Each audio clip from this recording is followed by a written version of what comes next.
Good morning. Day after chemo.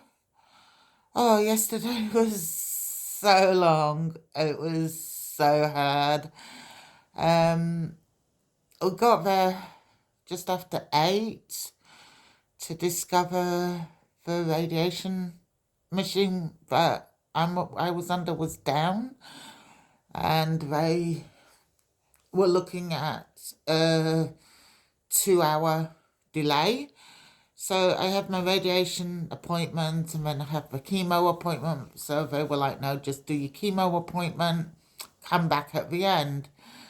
So one of the other guys he was put on a 2-hour delay. We ended up going and having breakfast with him, which was really nice, a really interesting man.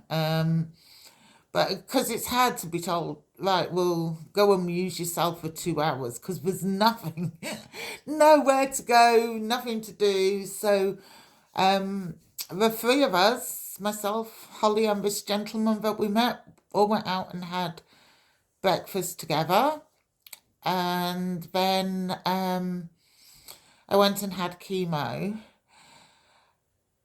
That was, for me personally, the hardest chemo I had, because one of the things that happen with radiation after an hour is I'm exhausted and I need a nap.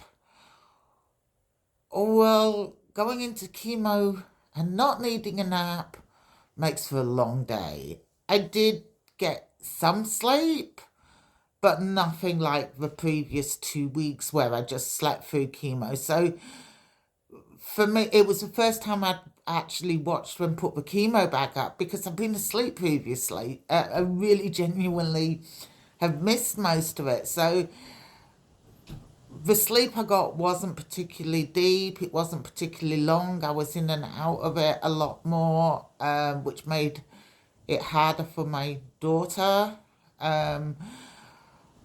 Honestly, how my daughter sits there for so long, I don't know. I would kill me. I really would. I do not have the patience that she has. And once again, I was absolutely obsessed with food. I don't know why I am so obsessed with food, but the minute I get in that room, I'm hungry. I've just eaten. I'm still hungry.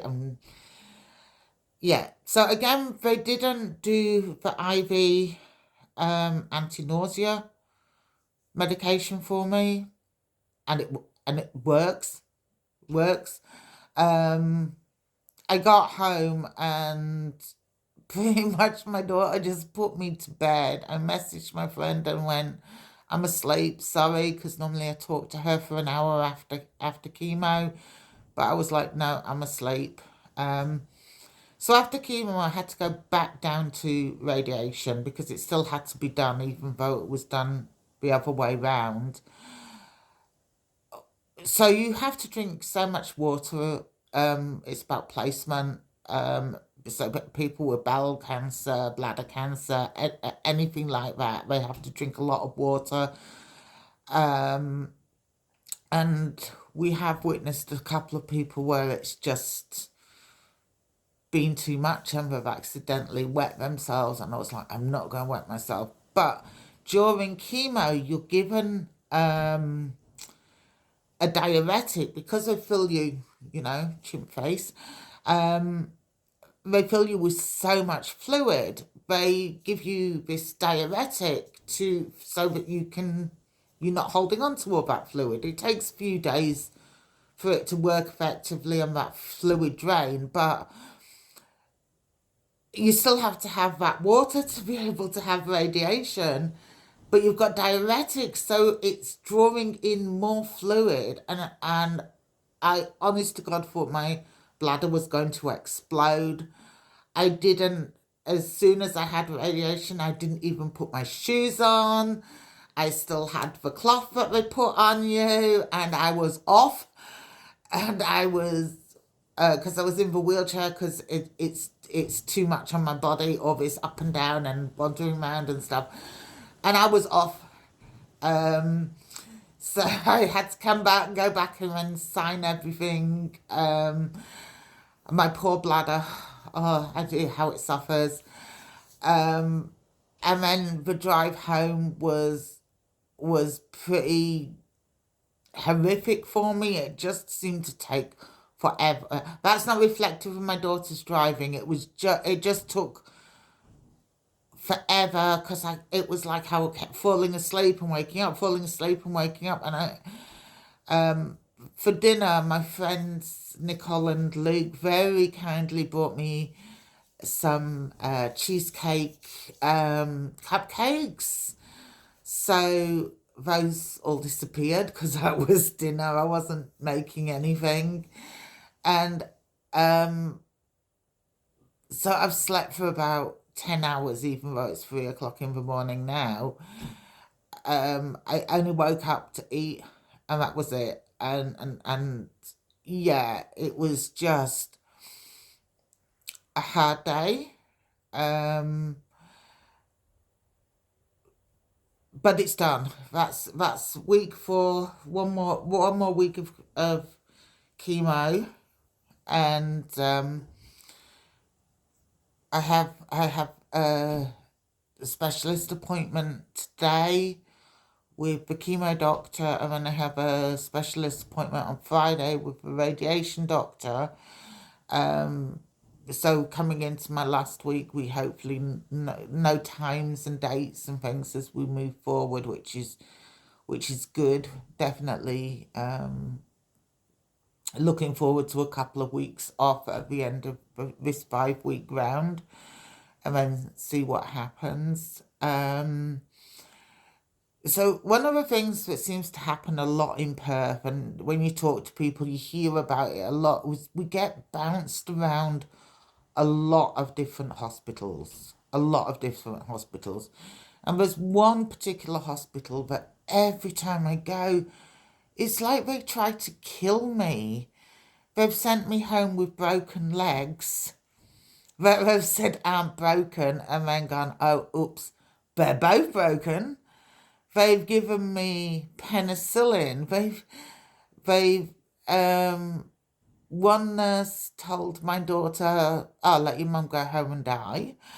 It's not a hospital I want to be going. I have hospital trauma as it is. I just don't want to be going there. And that's the one they tried to put me under for breast cancer, and I just went, no, not happening. So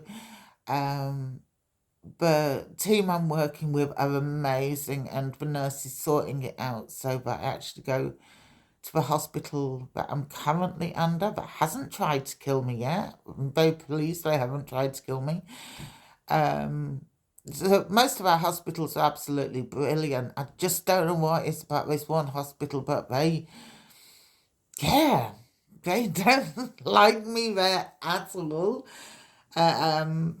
But that's just, I've got to a point where I don't even want to enter the doors because I just know that they're going to do something stupid that's going to affect me. You know, I was